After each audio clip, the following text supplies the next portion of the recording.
onde os filhos não têm que emigrar, os netos podem viver melhor do que os pais e que os avós, que se pode subir na vida por esforço e por mérito, e o Estado Social não está condenado a definhar e a ser o refúgio dos pobres.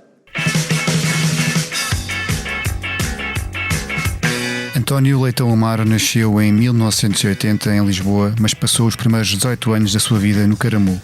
Voltou à capital para estudar Direito e foi na faculdade que os seus amigos vaticinaram que um dia seria Primeiro-Ministro de Portugal. Este podcast foi gravado antes de ele ter assumido a pasta de Ministro da Presidência do Conselho de Ministros, ficando assim ainda mais próximo do seu destino. Eu sou o Francisco Pedro Balsemão e este é o Geração 80, um podcast onde falo com a elite da década em que eu nasci para provar como os anos 80 deram ao mundo a melhor colheita de sempre, apesar dos bigodes, dos chumaços e das permanentes. Venha comigo neste regresso ao futuro da geração dos livros ambiciosos e sonhadores.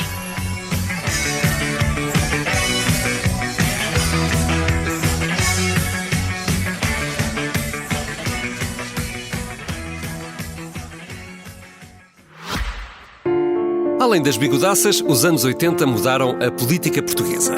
O presidente dos afetos tornava-se no político que mergulhava no Tejo, enquanto o marketing invadia, com estrondo, as campanhas eleitorais. O convidado deste podcast nasceu nessa época e de lá para cá foi fazendo o seu caminho. Não mergulhou no rio, não mergulhou, pois não.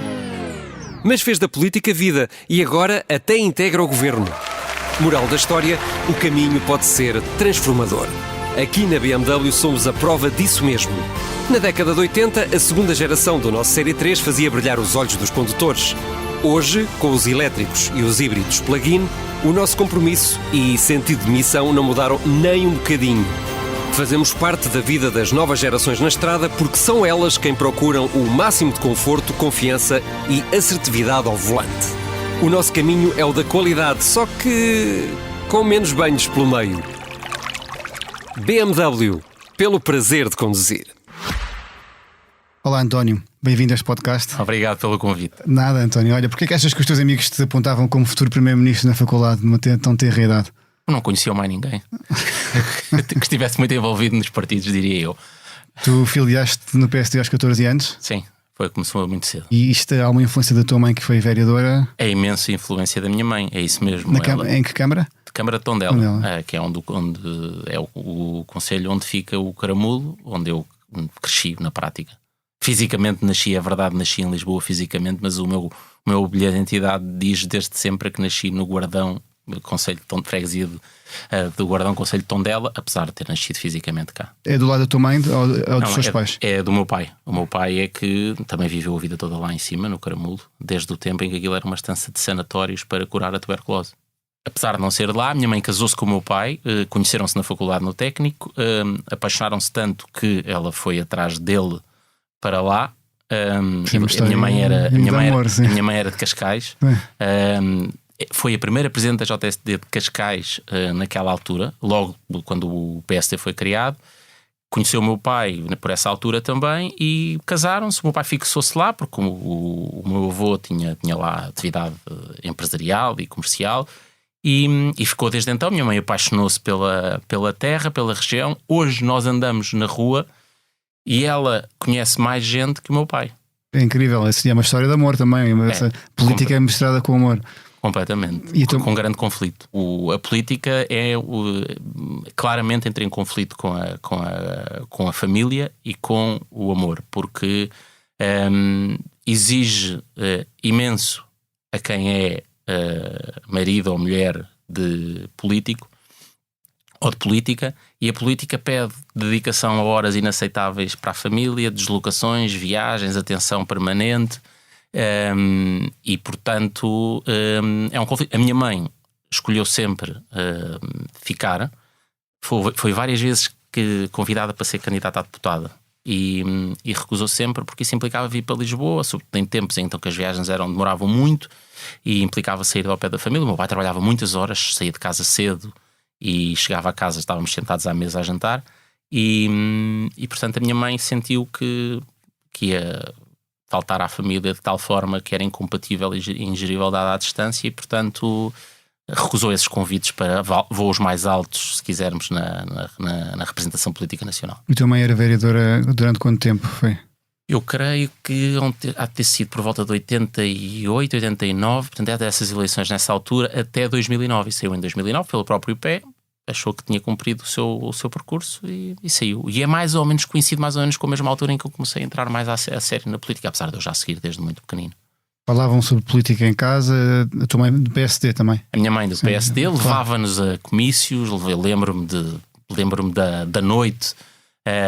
Lembro-me da noite da decisão da eleição presidencial. É a primeira memória política que tenho entre Mário Soares e Freitas do Amaral.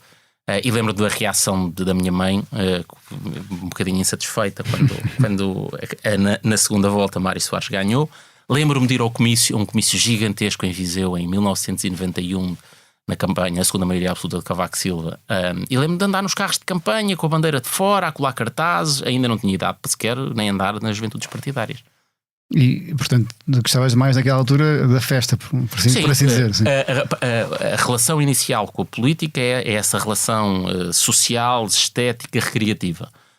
Mas rapidamente se mistura, porque eu mesmo antes de fazer alguma coisa da atividade partidária, a primeira coisa que efetivamente fiz com dimensão política foi com um grupo de amigos na escola secundária de Tondela, achar que o sistema de ensino não estava bem, então decidimos fechar a escola, a cadeado, escrevemos cartas a, 200 ou 300 escolas pelo país com razões para protesto e a apelar para fazermos o mesmo.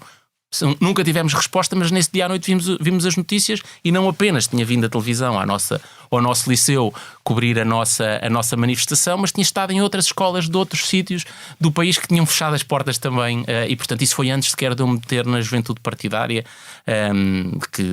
em termos ativos. Surtiu efeito esse vosso protesto? Eu diria que conseguimos treinar-nos no protesto e conseguimos que houvesse mais gente a protestar. Se os governantes nos ouviram, não tenho a certeza.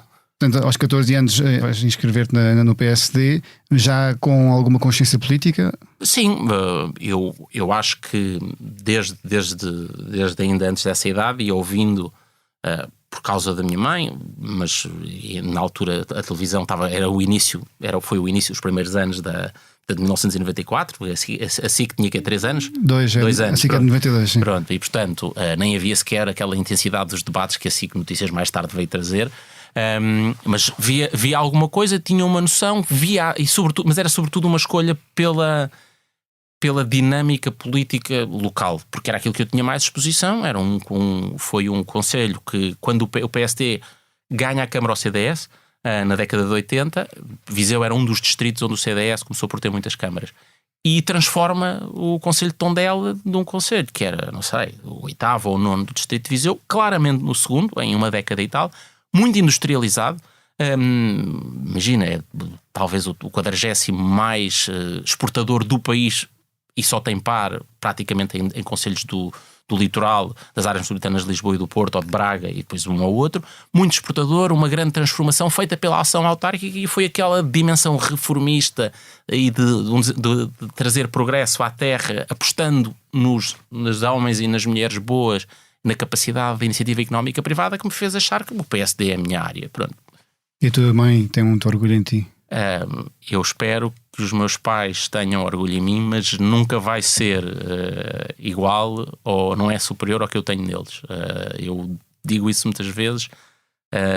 As melhores coisas que eu puder ter vêm deles, ensinadas por eles, e eu tenho pena genuína de várias imperfeições que tenho, e sei perfeitamente que não repliquei o exemplo deles. Eles são exemplos de integridade, de atenção ao outro, muito inteligentes e curiosos com o mundo, muito preocupados com abrir horizontes também para os filhos,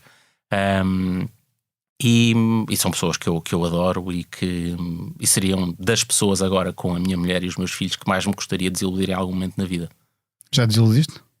Eu acho que nós todos desiludimos as pessoas, e eu tenho consciência das minhas imperfeições, e portanto tenho a certeza que já faltei ao cuidado, já faltei à atenção a eles, e portanto, acho que quando o faço, não só estou a ser injusto, e não estou a devolver o amor que me deram, mas é sempre, se quiseres, é sempre um referencial. Eu sou cristão católico, e tenho esse referencial da vida de Jesus Cristo como um parâmetro de vida bem vivida na virtude, mas depois, como pessoas humanas que eu conheço, os meus pais são para mim esse exemplo de maneira de estar na vida que eu procuro sempre comparar-me com eles.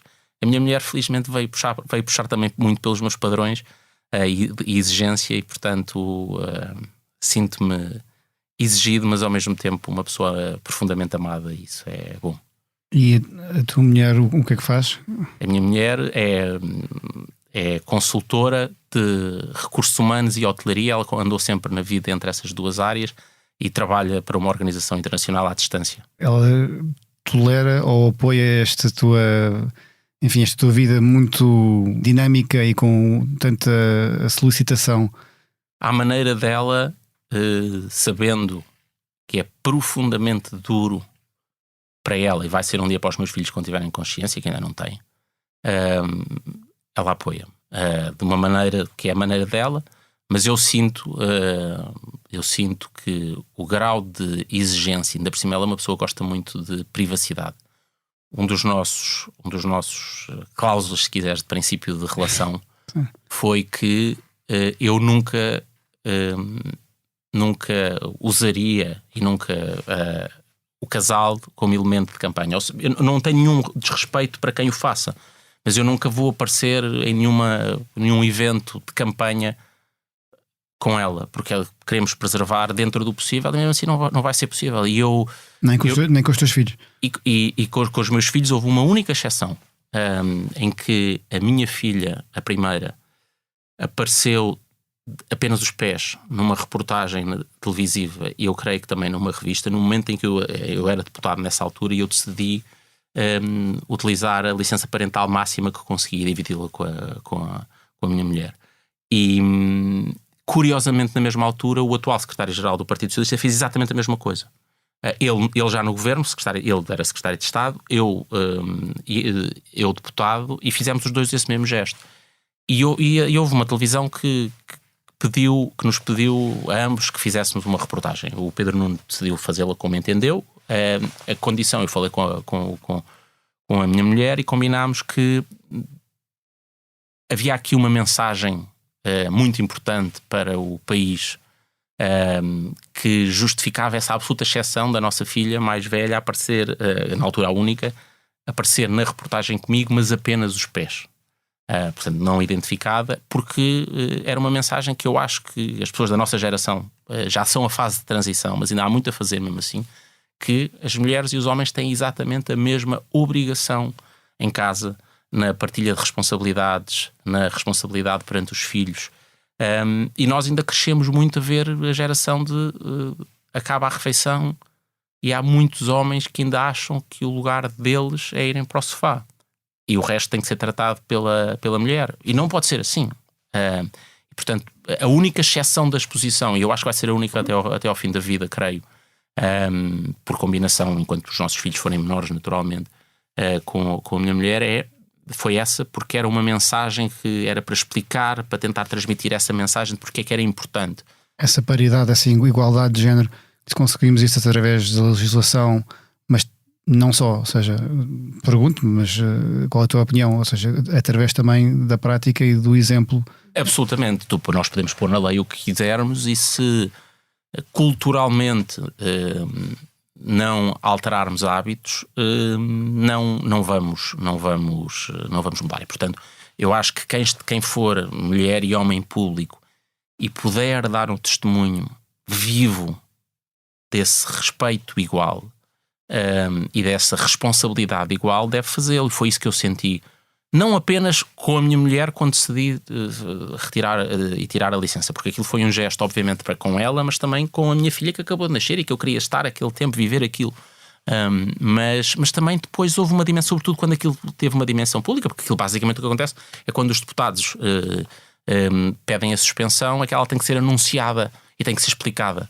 E os jornalistas vieram perguntar, mas porquê é que vai embora agora? Eu, é por isto, por esta razão. E aquilo ficou, correu. Havia um secretário de Estado a fazer o mesmo e deu um bocadinho de história na altura. E, portanto, eu acho que nós temos homens públicos e mulheres públicas, naturalmente, mas os homens a responsabilidade de dar testemunho disso. Os teus irmãos, mais nenhum teve estas ligação à política? A minha irmã mais velha, quando eu entrei, ela entrou também na juventude partidária e ao final de um ano saiu. Não gostou da vida e de várias das condicionantes. Há uma certa dimensão na política, como em todas as áreas onde há disputas de poder, de se perder o foco no fim, neste caso no fim da política, da transformação. Então, quando estamos a falar de juventudes partidárias, ainda mais longe está o exercício do poder político. Não temos ali uma Câmara Municipal, um Governo, uma Assembleia da República, e portanto às tantas vezes as pessoas perdem-se um bocadinho em guerras. Ela não gostou e fugiu. E portanto os mais novos nem sequer entraram em nenhuma atividade política alguma vez.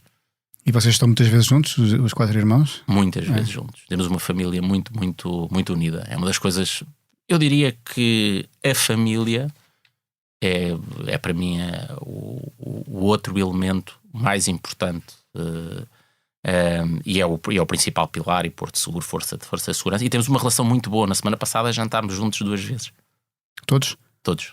Como é que foi crescer no Caramulo e estar em Tondela? Ou seja, muitas pessoas provavelmente não acham que tu viveste cá a tua vida inteira, mas de facto foram 18 anos da tua vida. Ainda tens essa ligação muito forte? Fortíssima. E ao ponto de agora, quando se tratou de ser candidato a deputado, de ter dito, e quando o agora indigitado primeiro-ministro me convidou, foi claro para ambos, e eu disse-lhe logo que teria que ser pelo Distrito de Viseu, que é onde o Caramulo está. E foste o primeiro deputado eleito. E houve essa coisa curiosa, eu estava... É verdade, estava a ver na notícias e vi-te como o primeiro deputado eleito. Ter sido o primeiro a ser eleito no país. Mas mantenho, eu sou aliás presidente da Assembleia Municipal de Tondela também. Em 10.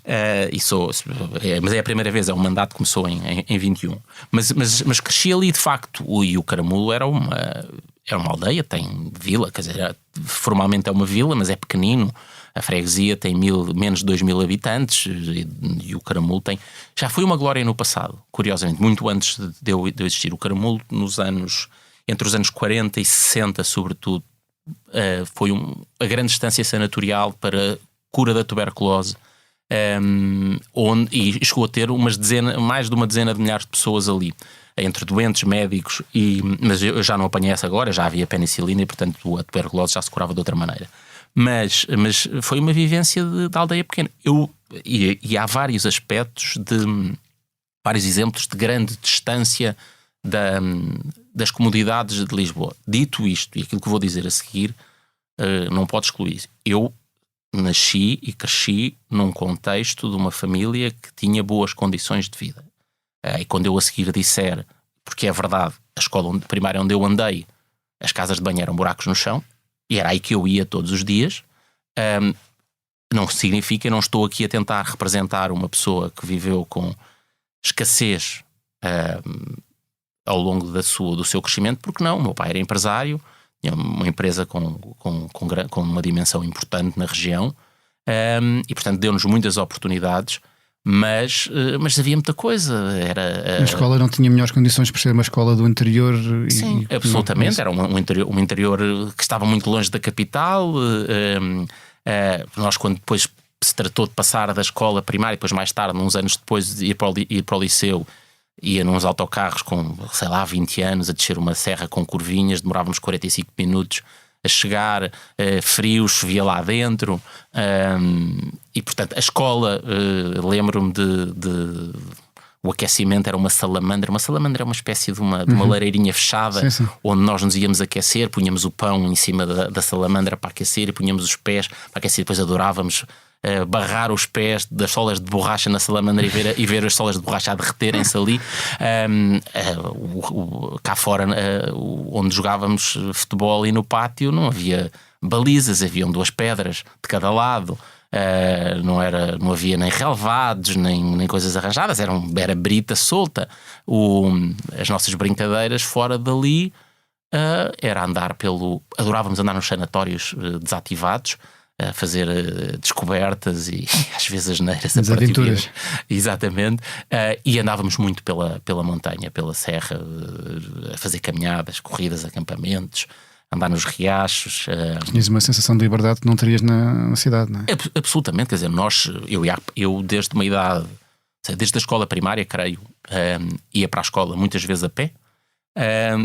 Fazíamos as brincadeiras todas, saíamos de casa, as casas não tinham as portas abertas, tinham a chave de fora, nós íamos para as casas uns dos outros, encontrávamos de dia e de noite, portanto é uma sensação de liberdade. E depois, como a família da minha mãe era de Lisboa e nós tínhamos passar uma semana ou Como duas. É que era? Tu ias para Lisboa e era bom ou era um frete? Não, nós gostávamos muito, era para Cascais, porque a família da minha mãe era de Cascais, íamos tipicamente para o Guincho, sempre para a praia do Guincho, sempre que o mar não, que a praia não estava com vento demais, senão procurávamos outra alternativa, normalmente as praias da Bahia. E depois era um bocadinho um choque das comodidades e das oportunidades e das coisas que existiam, quando estávamos com os primos que mostravam uma série de coisas, mas eu nunca tive, e hoje ainda tenho menos, qualquer sensação de vergonha ou embaraço por viver e por ser do interior. Bem pelo contrário, era um certo orgulho de viver talvez com acesso a menos coisas. Eu volto a repetir, os meus pais depois faziam um esforço enorme para nos levar a viajar ao estrangeiro.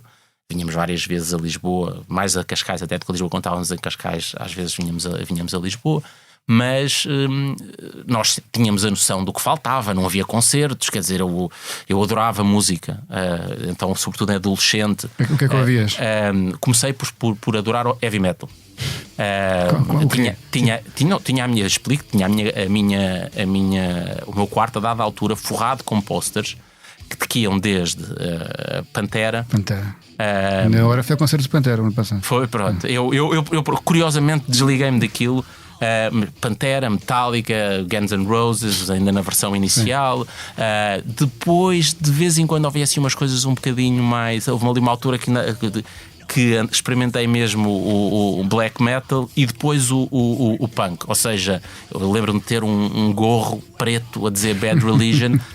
Que usava com uma t-shirt que me chegava a meio das pernas com a cara do Kurt Cobain, que curiosamente morreu no meu dia de anos, e tinha lá a data e portanto aquilo marcava-me um bocadinho, e, portanto, mas havia mais como tu no Caramulo, em Tondela, ou seja, sim, havia aliás, boa parte desta música era-me trazida por duas pessoas, uma pessoa que vivia aqui na altura, mas ia lá nas férias, que era o Salvador Patrício Gouveia, e que era um fã de heavy metal e mostrava aquelas coisas todas, e um primo, o Rodrigo Cerveira, irmão da Sofia, que é aqui da vossa, são nossos primos, e que passavam lá também 15 dias em agosto, e os dois traziam muita música boa e diferente, e portanto eu seguia, mas havia sobretudo em Tondela, no Liceu em Tondela.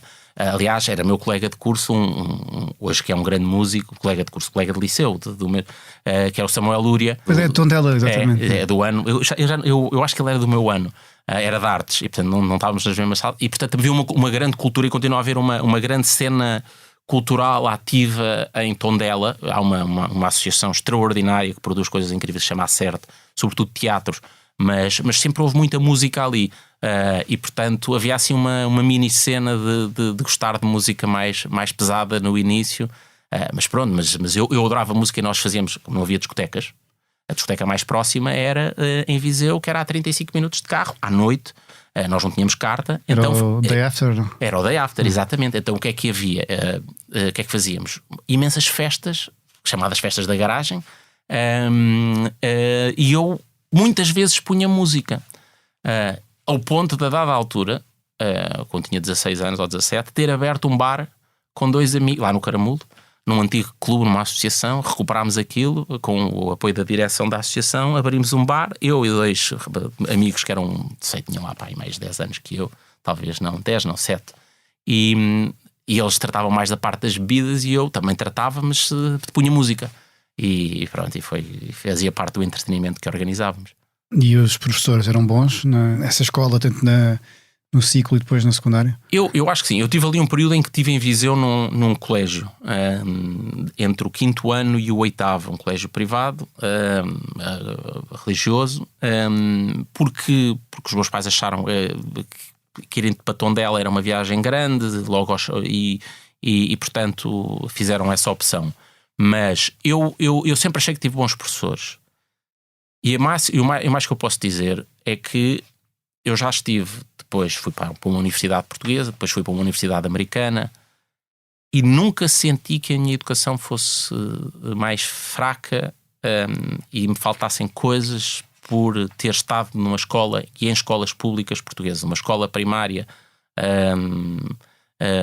no Alto da Serra do Caramulo, e num liceu público na escola secundária de Tondela do interior. Tive professores que eu gostei muito, outros se calhar gostei menos, mas senti-me bem, e hoje não sinto carências no meu processo educativo e agradeço muito à escola pública portuguesa. E aos 18 anos vens para Lisboa, para a Clássica, não é? Uhum. E quando nós aqui te pedimos para te lembrares de uns cheiros da tua infância, aqui neste caso já não é infância, mais adolescência ou quase idade adulta, tu curiosamente falas por um lado se quiseres disto tu em vez de ser eu. Não, um dos cheiros, há uma parte que me lembra essa infância no Caramulo e as montanhas, e as pessoas acham que isto vai parecer um contrassenso, mas é o cheiro do calor. Quando nós andamos numa montanha, há ali uma altura, no final meio da primavera, em que começa a ficar mais quente e os arbustos, as plantas, as urdes, as giestas começam a exalar um cheiro que se sente que é verão, e que nós a partir daí então já podemos explorar a montanha à vontade, porque aquilo faz frio, faz neve, chove muito. Pronto, esse é um cheiro que me lembra o tempo em que nós começamos a aproveitar a montanha no máximo, ir aos riachos, aos ribeiros, às lagoazinhas. Essa é uma parte. O outro que tem a ver com isso, a chegada a Lisboa, que é o que mais me lembra da chegada a Lisboa, que é ir de metro. Eu, quando vim para Lisboa, aluguei um quarto numa casa de uma senhora mais velha, ali ao pé do técnico, e aquelas senhoras que viviam na casa e arrendava o quartos a estudantes, e eu era um dos estudantes que vivia com aquela senhora, e depois ia para a escola, para a faculdade de metro, sozinho, porque era a primeira vez que eu vivia em Lisboa. E aquilo era massivo, era uma experiência dura, que eu estava a enfrentar inicialmente sozinho, porque a família estava longe, e ficou-me o cheiro do metro. E ainda hoje saio, o desporto que faço principal, quando consigo faço surf, mas é poucas vezes, infelizmente, é correr. E corro muito pela cidade. E quando passo numa cidade, à boca de algumas estações de metro, ou então naquelas grelhas de saída de vento e de ar do metro, e me vem aquele cheiro, eu lembro-me de estar na carruagem do metro a pensar assim: estou a gostar de Lisboa, não estou a gostar de Lisboa, vou-me dar bem, isto é tão diferente para mim. As outras pessoas conhecem-se todas, eu estou cá sozinho, vou vencer este ajustamento ou não, que é uma coisa que há dezenas de milhares de jovens a fazer todos os anos, que mudam para a cidade de Lisboa, que eu diria é a mais impessoal de todas as cidades. Até eu acho que até o Porto é mais familiar para quem vem de fora, e foi exigente essa adaptação, mas supria, e cada vez hoje que sinto, décadas depois, mais de 20 anos depois, sinto aquele cheiro de metro e lembro-me daquela de estar em pé na carruagem, a ir na altura que era a estação da Alameda para a estação da cidade universitária. E foi rápida a adaptação depois à cidade? Sabes que houve uma coisa muito curiosa. Passado 2 meses, ou 1 mês e meio, houve uma pessoa, amiga dos meus pais, que disse: eu tenho um filho ou um sobrinho, não sei, que é de Lisboa, que foi colocado em Coimbra, não conseguiu vaga em Lisboa. Por acaso o vosso filho gostaria de fazer permuta? E aquilo aconteceu na altura da adaptação, e eu estive muito... Todos os meus amigos, quase todas as pessoas ali da região de Viseu, quando podem, vão estudar para Coimbra, porque é mais perto. E os meus amigos estavam todos lá, e eu vinha e ao fim de semana à casa, ao Caramulo, e muitas vezes ia à quinta-feira à noite para ficar em Coimbra, desfrutar a noite de Coimbra, e estar com eles. E eles estavam todos divertidos, aquilo era uma extensão de férias e de diversão ali no princípio, e eu estava ali meio desafiado e isolado em Lisboa, e eu estive mesmo até à última para fazer aceitar a permuta. E o que decidiu foi uma conversa com o meu pai. Eu lembro perfeitamente de ele me estar a levar ao autocarro, irmos os dois a descer a Serra do Caramulo, e ele me dizer: António, se quiseres mudar para Coimbra, tens todo o meu apoio, mas tens que saber isto: a tua primeira grande dificuldade da vida, o teu primeiro grande obstáculo, tu estás a decidir não o saltar, não o ultrapassar, mas estás a contorná-lo. E, portanto, a escolha é tua. Tens todo o nosso apoio em todas as condições para fazer essa permuta. Eu decidi, com base naquelas palavras, enfrentar. Foi a melhor escolha que fiz na vida. Foi uma lição para a vida? Foi uma lição para a vida. E voltaste a encarar ou defrontar certas situações parecidas com essa e a lembrar-te das palavras do teu pai? Imensas vezes. Lembro-me, uns anos mais tarde, quando fui estudar para os Estados Unidos, de repente estava outra vez numa nova transição, aquilo ia estar pelo menos um ano na cidade de Boston. Foi um bocadinho mais fácil, foi uma coisa, porque estava chegado de uma viagem de volta ao mundo. Eu tive 8 meses e meio a dar a volta ao mundo, que só não foram um ano porque fui admitido à faculdade americana, mas várias vezes, no princípio dessa viagem de volta ao mundo, que comecei pela Venezuela, estava ali sozinho, viajar sozinho, vou-me dar bem com isto, e várias vezes me lembrava daquela conversa do meu pai, e várias vezes tenho usado exatamente aquela frase com outras pessoas que eu noto que estão a enfrentar um momento de desafio, como um apelo à superação. O que leva uma pessoa a decidir dar a volta ao mundo sozinho?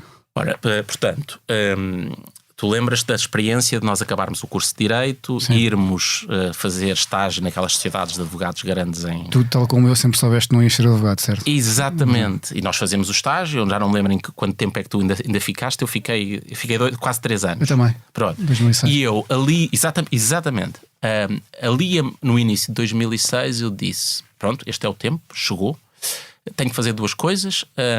Uma era ir viver na Alemanha, em Berlim. Eu queria experimentar aquela cidade e estive lá 2 meses a aprender alemão. Mas em sequência imediata fiz 2 coisas. Candidatei-me a universidades americanas e comprei um bilhete de volta, poupei dinheiro, despedi-me do escritório de advogados, essa sociedade grande. Com o dinheiro que poupei, comprei o bilhete de volta ao mundo. Tinha alguma coisa para viver no dia a dia. Apenas no dia em que eu estava no aeroporto e se despediu de mim, o meu pai disse: olha, vou pôr na tua conta o dinheiro do bilhete de país um bocadinho mais folgado. Quanto é que foi? Eu disse-lhe. Ele depois, uns dias depois, terá feito essa... Mas decidi aquilo por mim, ajudou-me um bocadinho, ou bastante. E comprei esse bilhete e fui dar a volta ao mundo, passar por muitos continentes. E foi... Sozinho. E porquê sozinho? Porquê? Porque eu queria fazer aquilo e não havia ninguém dos meus amigos mais próximos que naquele momento estivesse interessado em fazer a mesma coisa. Lembro-me de ter estado, aliás, com um dos meus melhores amigos, que é meu padrinho de casamento. Ele chegou a falar na possibilidade e depois, quando chegou mais perto, disse que não conseguia. E eu disse: vou na mesma. Curiosamente, numa das noites, sei lá, de verão de 2006, no Tamariz, encontro um ex-colega de faculdade. Ele não ficou lá até ao final do curso. Encontramos e eu estava de saída para Berlim e ele estava de saída para dar a volta ao mundo. E então foi o Pedro Braga e então combinámos, vamos tentar encontrar-nos, e encontramos-nos. Ao meu primeiro mês de viagem encontrei com o Pedro, e depois fizemos a América do Sul, a Austrália, Nova Zelândia juntos, mas não a América do Sul toda, separámos umas vezes, e fui encontrando de vez em quando portugueses, mas foi uma viagem montada essencialmente sozinho, porque eu queria muito, muito, muito, e continuo a querer muito. Eu acho que é uma das coisas que mais me desafia na vida, é conhecer o mundo e conhecer as pessoas, e as pessoas diferentes, com as suas diferenças, perceber porque é que elas pensam assim, porque é que elas sentem e veem o mundo daquela maneira. E eu queria muito que a minha vida fosse preenchida com o conhecimento dos outros e das experiências das outras mundividências. Pergunto se uma das mais-valias de ser político é poderes também ter esse acesso às pessoas e a um país real. Obviamente não é o mundo, não é? Portanto, tu és político e tens em Portugal e tens exercido até agora sempre essa função aqui no nosso país. Nunca foste deputado pelo Parlamento Europeu, não é nada. Pergunto se isso é uma das coisas que mais te atrai na política também, é ter essa capacidade de conhecer pessoas e as suas vivências. Mais ou menos, e eu explico. Eu em 2017 ou 2016 decidi sair no final da legislatura por uma razão, e expliquei, acho que na altura até expliquei publicamente, porque eu sinto que quando as pessoas interagem com os políticos em funções, não estão a interagir verdadeiramente com a pessoa que está a vestir as roupas, o manto do poder. E portanto eu acho que a relação acaba por ser um bocadinho distorcida. Eu não conheço as pessoas com a mesma abertura, a mesma sinceridade e disponibilidade total que as pessoas... porque há ali uma coisa, uma barreira que o manto do poder torna o contacto das pessoas connosco um bocadinho alterado. Eu acho que as pessoas o fazem por respeito, atenção, não é nenhuma crítica a essas pessoas. Eu acho é que nos faz perder um bocadinho a autenticidade. E eu senti que, até para ser melhor, eu disse sempre isso, é para voltar mais tarde, mas para ser melhor servidor público, para ser melhor político, eu preciso de estar despido do manto do poder, porque não é a mesma coisa nós chegarmos a um sítio e as pessoas nos tratarem é o senhor deputado, é o senhor qualquer coisa. Isso afeta, e isso faz-me tirar um bocadinho do gozo, ou alerta-me um bocadinho para essa dimensão da política. O que me entusiasma na política é transformar a vida coletiva e o país onde eu estou. Eu tive quase a seguir uma vida longe de Portugal. Eu, depois de fazer o mestrado, continuei para fazer o doutoramento nos Estados Unidos. E acontece que naquele ano, foi o ano 2008, em que estava a haver a eleição americana. Eu estava a estudar na universidade em que o Obama tinha estudado também Direito. E a faculdade, e não apenas o país, mas a cidade de Boston, e em particular a Harvard Law School, estava em êxtase com o Obama. Toda a gente ia às campanhas. Eu de repente estava entusiasmado com aquilo, mas faltava-me ali qualquer coisa, porque não era o meu país. Eu cheguei a ir a campanhas, cheguei a ir a comícios dele.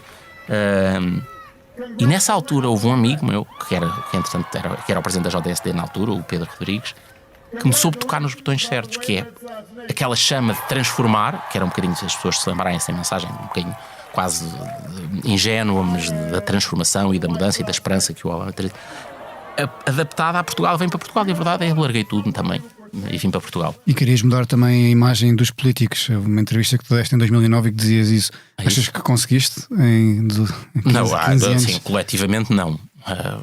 Essa é uma guerra que está longe de ser vencida, e os tempos da história se degradaram ainda mais. Quer dizer, eu acho que nós hoje vemos os níveis de perda de confiança na atividade política e nos políticos são dos mais elevados que tivemos. Há várias razões justas e algumas razões aceleradas pelo contexto mediático, as bolhas, as redes que são bolhas em alguns casos até de trocas mais azedas, mas há muita responsabilidade dos atores políticos.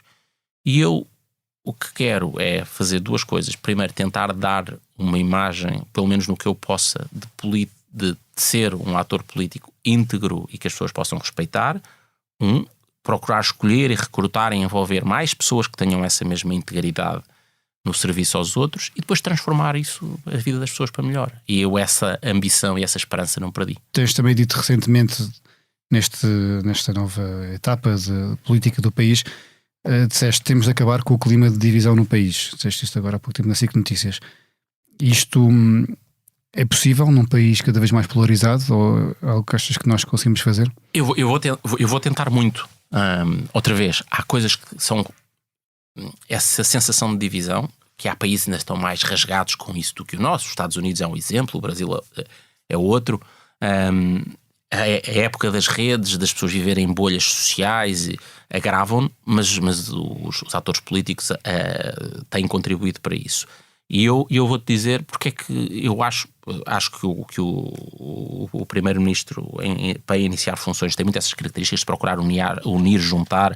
O Luís Montenegro tem esse coração bom que quer ouvir as pessoas, mas eu vou falar da minha experiência. Eu tive, há 10 anos, praticamente 10 anos, tive a oportunidade de ser secretário de Estado. E era secretário de Estado das autarquias, ou seja, tutelava autarquias de todos os partidos independentes. E depois fui para o Parlamento. E fui para o Parlamento em 2015, quando se formou o governo da Geringonça, que foi um período altamente conflituoso.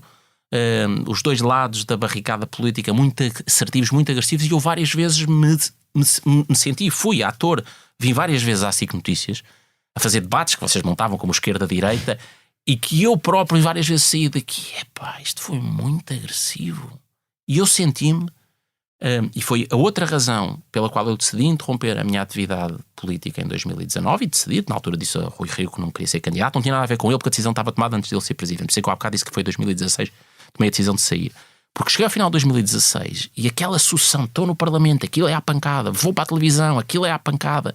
Aquilo que eu tinha tido experiência como secretário de Estado, que era trabalhar construtivamente com autarcas do PCP, com autarcas do PS, com autarcas do PSD, com autarcas independentes do CDS, para mim a política tinha-se transformado sobretudo no lado conflituoso. E eu espero agora, e felizmente os portugueses deram-nos a oportunidade de governar, independente de qual for a minha função, mas poder ter a oportunidade de ser sobretudo um fator de construção e de criar pontos na diversidade.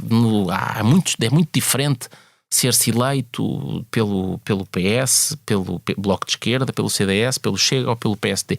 Tem experiências diferentes, mas nós somos seres humanos, nós gostamos todos do país. Eu tenho a certeza que todas aquelas pessoas sentadas naquelas diferentes bancadas querem o melhor para o país.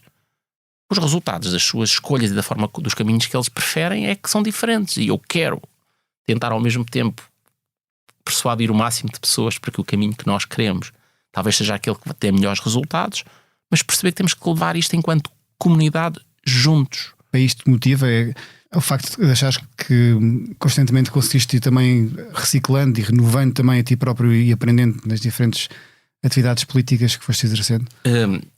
Sobretudo o que motiva mais é a possibilidade de transformar para melhor. E eu garanto, as vezes que me senti mais feliz foi quando consegui fazer coisas que mudavam a vida das pessoas. Eu lembro-me em 2012, era deputado, ter feito com o Eduardo Cordeiro, por exemplo, do Partido Socialista, e a Cília Meireles, se não me engano, ou João Almeida, e a Mariana Mortágua em conjunto. A iniciativa foi minha e a ideia inicial foi minha, mas isso não interessava. Juntos depois fizemos uma lei que ajudava as famílias que tinham dificuldades a pagar os créditos à habitação.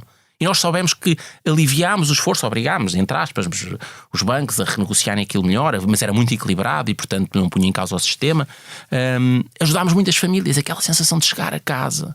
Fizemos isto, ajudámos a transformar a vida das pessoas. Às vezes demora e às vezes até implica fazer algumas medidas que à primeira vista não são tão bem vistas, mas é esta sede de transformar para melhor as condições de vida e as oportunidades de quem vive e pode viver em Portugal. Esse é o meu sonho. Não estou aqui a personalizar, mas o facto de haver muita gente que está na política já há algum tempo, e a verdade é que as pessoas podem incomodar-se, e isso é isso seria o menos mal, mas pode haver também a questão aqui do poder corrompe.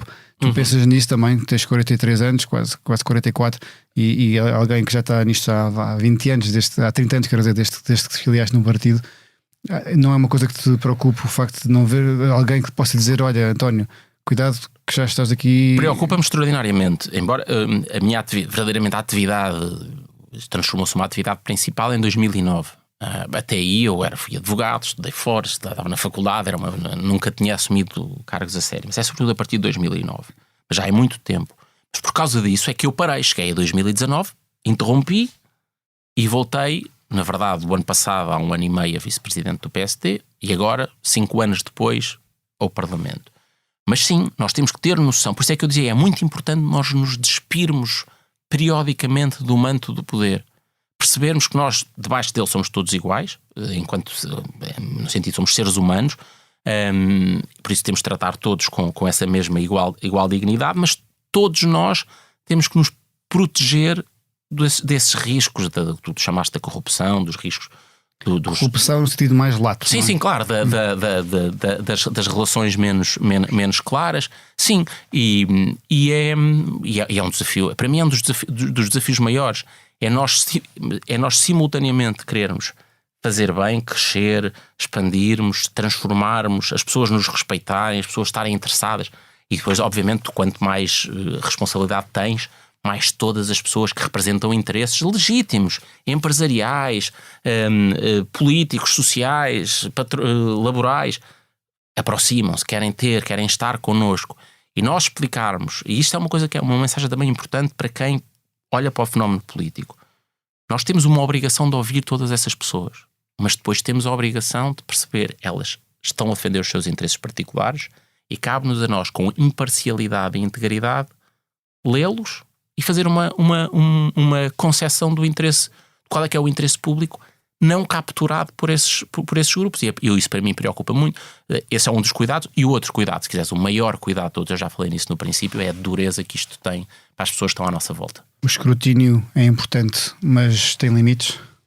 Eu tenho dúvidas que nós nesta fase devemos adotar uma postura muito defensiva relativamente a isso. Eu sou particularmente favorável à transparência. Eu, quando fui eleito deputado em 2009, criei uma página da internet de deputado que tinha a revelação de todas as reuniões que eu fazia. Eu recebia uma pessoa de uma empresa X, escrevia lá e avisava as pessoas, olha, eu revelo, porque eu não sei, você precisa de saber, não sei o que eu estava a pensar a dizer, primeiro não me vai corromper, mas as pessoas também são um bocadinho mais cuidadosas do que isso, mas a realização desta reunião, a agenda pública, para mim era uma coisa importante e eu defendo-a. Eu acho que nós devemos ser um bocadinho mais exigentes nesta fase em que a falta de transparência é maior, a falta de confiança é maior, devemos aumentar as exigências de transparência para reganhar a confiança das pessoas. Para as pessoas têm direito a olhar para nós e dizer assim, eu estou a olhar para si, de onde é que vem a sua riqueza?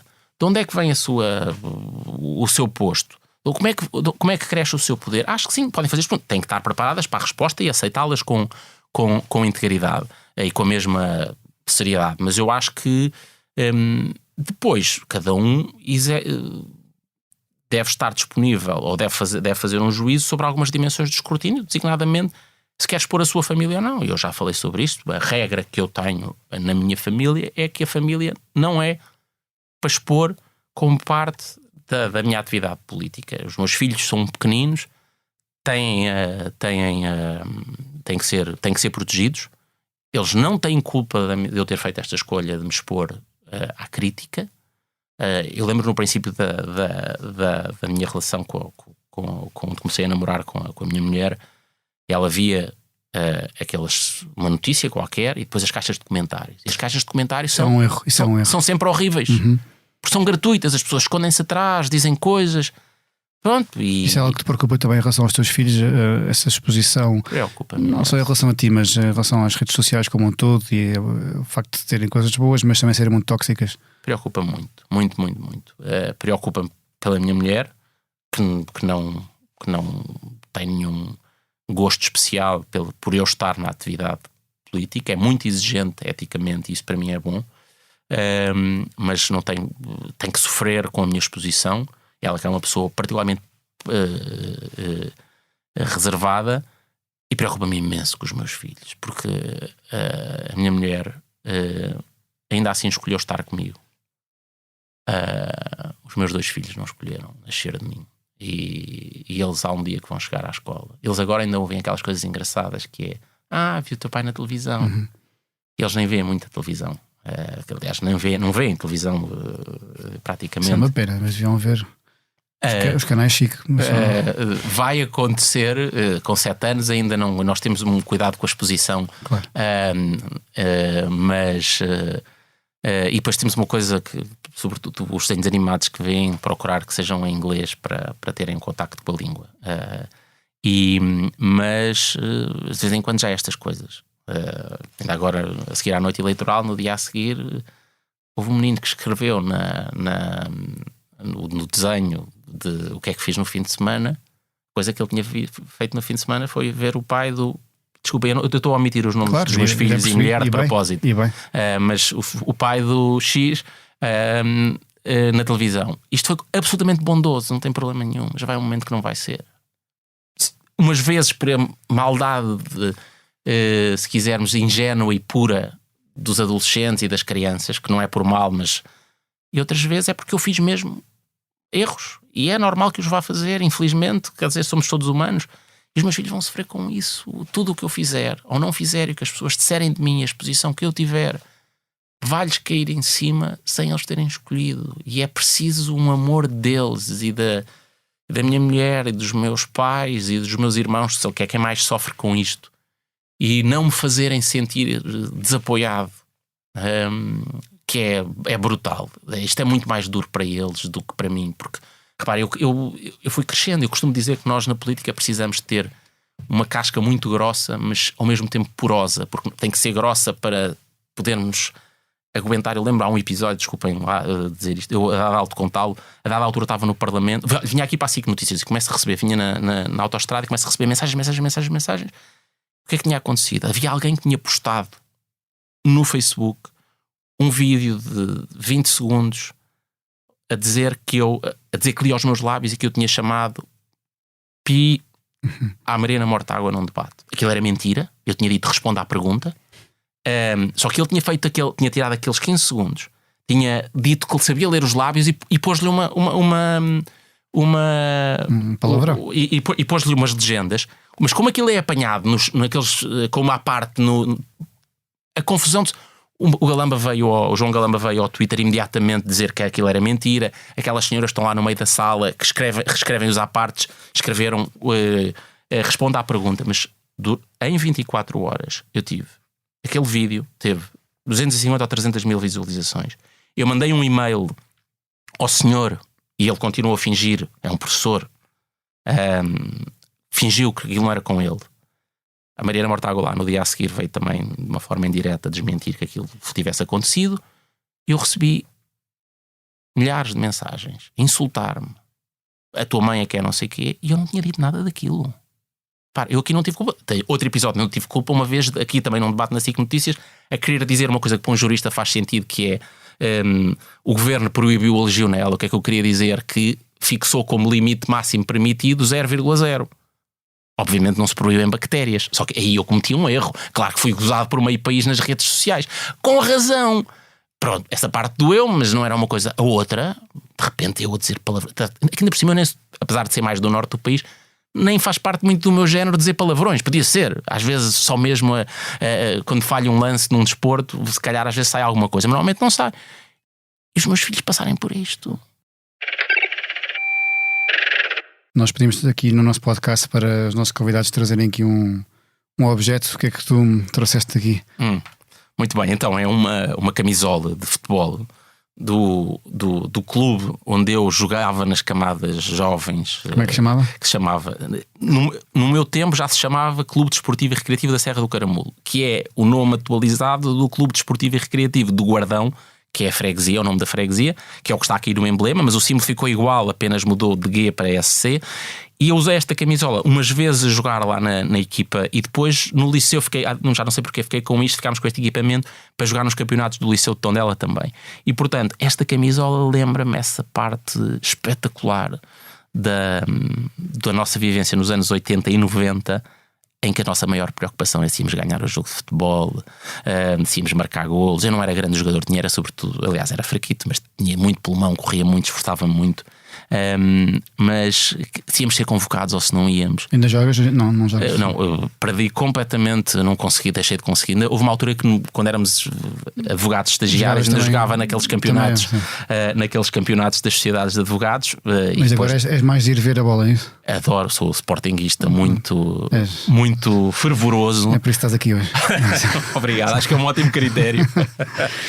E os teus filhos também passas esse gosto pelo desporto ou pelo futebol? Desporto de equipa, achas que é importante também passar isso? As duas, enquanto praticantes, imenso. Enquanto fãs do Sporting também. Os meus dois filhos tiveram cartão de sócio do Sporting antes de terem cartão de cidadão. O meu filho, a dada altura, quando se lhe perguntava o nome, dizia Sporting, como se fosse o nome dele. Já foram lá umas vezes ao estádio comigo. Agora já não tenho bilhete. Tive durante muitos anos a Gamebox, deixei de conseguir ter vida para ir regularmente e parei. Mas a prática do desporto, sim, eles fazem todos, os dois fazem desportos, os que vão gostando. Quero muito incentivar, gosto imenso de jogar futebol com o meu filho pequenino, diverte-me também. E o desporto faz imensamente bem ainda hoje. O meu melhor regulador de tensão arterial é a corrida. E o surf, então, é em cima disso tudo. O sol, o iodo, o sal, as ondas ali a baterem, é uma coisa espetacular. António, porquê é que a geração de 80 é a melhor de todas? Porque... Podes dar uma resposta politicamente incorreta. Isto não é um podcast de entrevistas de política. Porque sobreviveu à época mais horrível na música e na estética e na moda. Tu introduzes isto como a época dos chumaços e das permanentes. E eu odeio a música dos anos 80, peço desculpa. E apesar de tudo, conseguiu pegar no péssimo gosto da época, sofisticar-se, encontrar e sinceramente, eu acho que o meu ponto principal é este.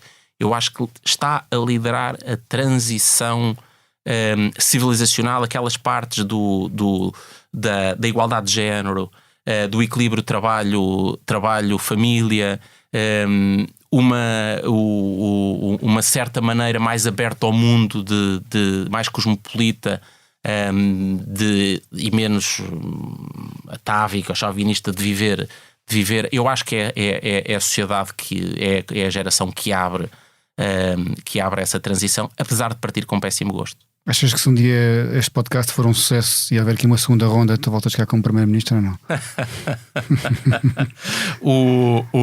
Espero que o Luís Montenegro seja Primeiro-Ministro durante muitos anos e com muito sucesso. E, portanto, prefiro que isso aconteça do que outra coisa qualquer que me envolva a mim, que não seja o grande sucesso do Luís a pôr este país a viver melhor e onde os jovens não saiam como estão a sair. É uma boa resposta.